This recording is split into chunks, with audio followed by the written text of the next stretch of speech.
Welcome to What Happened to These Streets. Join us on an intense exploration into the heart of San Francisco, dissecting the alarming reality of why it has morphed into a crime-infested no-go zone. Get ready for a riveting journey through the unsettling transformation of this city.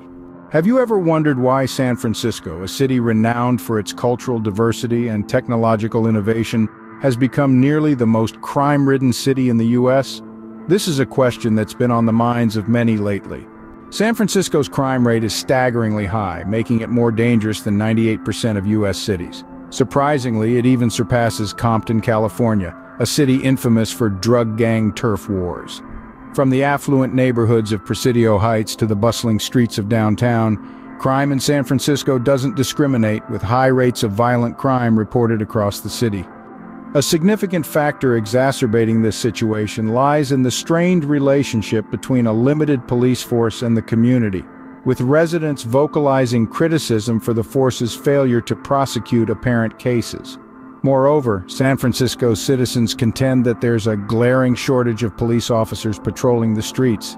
Drug addiction is also a significant issue in San Francisco, and the city's politicians have chosen to accept drug use rather than address the problem head-on. Beneath the iconic facade of San Francisco's beauty lies a grim reality. The city is in the throes of its deadliest year, ensnared by the sinister grip of synthetic fentanyl. In the first 9 months of 2023, 692 lives have succumbed to its lethal potency, surpassing the toll of the entire preceding year. San Francisco hurtles towards an unthinkable 800 deaths, surpassing even the dark depths of 2020. This is not just a statistic.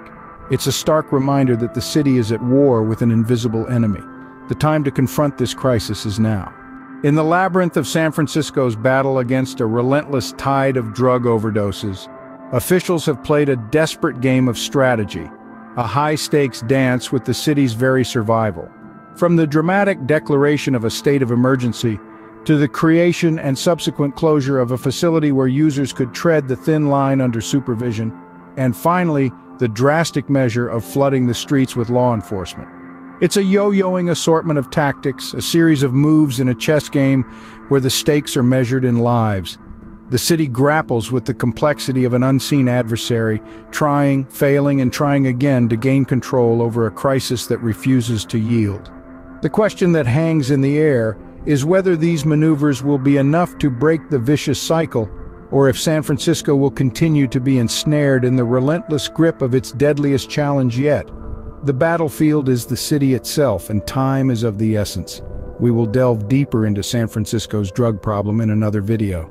Along with its drug problems, amidst the shattered glass and the echoes of violated privacy, San Francisco finds itself in the throes of a car break-in epidemic that refuses to be quelled. With over 15,000 reported incidents so far in 2023, the city's leaders are grappling for a solution, a collective effort to staunch the bleeding wound on its streets. In a bid to stem the tide, Supervisor Dean Preston orchestrated a crucial hearing that brought together the enforcers of the law and various city departments.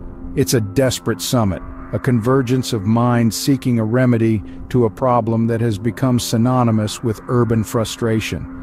As the clock relentlessly ticks, San Francisco police solemnly report that the tally of shattered windows and stolen belongings has reached unprecedented heights. The staggering number of 15,000 car break-ins within the first 9.5 months of the year paints a stark picture of a city under siege. And yet, in a strange twist of irony, this year's count is marginally down by about 500 compared to the same period last year. A sliver of relief in the face of an overwhelming challenge, prompting leaders to contemplate whether the proposed strategy of inundating the city with warning signs will be enough to turn the tide, or if more drastic measures are on the horizon. The battle against the car break-in epidemic continues, and San Francisco is left grappling with the urgency of finding a solution before its streets become an open invitation for chaos. In recent years, a new wave of crime has swept the city. Organized retail theft. Thieves have been swarming malls and ransacking stores, with incidents reported across the San Francisco Bay Area. In response, law enforcement agencies have increased patrols, and district attorneys formed an alliance to prosecute these organized theft rings. However, some retailers like Walgreens have stated that the extent of merchandise losses due to theft may have been exaggerated in the past. Despite a general decline in property crime rates, San Francisco is caught in the grip of a relentless surge in burglaries, painting a chilling contrast to the broader trend. San Francisco's crime situation has worsened as retail investors withdraw from the city. Major retail giants, including Macy's, have declared the closure of their tech offices in San Francisco, with other industry leaders following suit. This exodus has resulted in a surge of empty storefronts, deserted commercial real estate, and a concurrent increase in homelessness. These issues stand as a stark warning to other cities, emphasizing that retaining major investors and retail support is pivotal for the survival of a metropolitan area. In the stark reality of America's urban landscapes, none grapples with the magnitude of homelessness quite like the San Francisco Bay Area. It stands alone, a testament to a crisis that transcends the struggles of other cities and metro areas across the nation. Locally, the issue is not merely a statistic, but a prevailing specter haunting the city's residents. 70% of San Franciscans acknowledge homelessness among the top 3 problems gripping their community. As California propels itself toward the lofty status of the 4th largest economy in the world, a paradox unfolds. This prosperity, however, casts a long shadow over the glaring issue of homelessness. The state hosts half of the unsheltered homeless population in the United States, with a disproportionate concentration in the Bay Area. It's a jarring paradox that paints a vivid contrast between economic prowess and societal struggle. Underneath the glittering facade, the numbers tell a disheartening story. On any given night, 38,000 individuals in the Bay Area find themselves without shelter, marking a staggering 35% increase since 2019. The metropolis that was once a beacon of innovation and progress now bears witness to a crisis that defies its very essence. The challenge is not just a statistical anomaly. It's a stark reminder that the quest for economic prosperity must reckon with the human cost that lingers unsheltered on the streets of the Bay Area. Again, we will delve into San Francisco's homeless problem deeper in another video. To sum up, San Francisco's high crime rate can be attributed to many factors. The key factors being a strained relationship between law enforcement, drug addiction, organized retail theft, and the impact of homelessness in the city. The city's crime problem is a complex issue that requires a multifaceted approach to resolve. However, there is hope.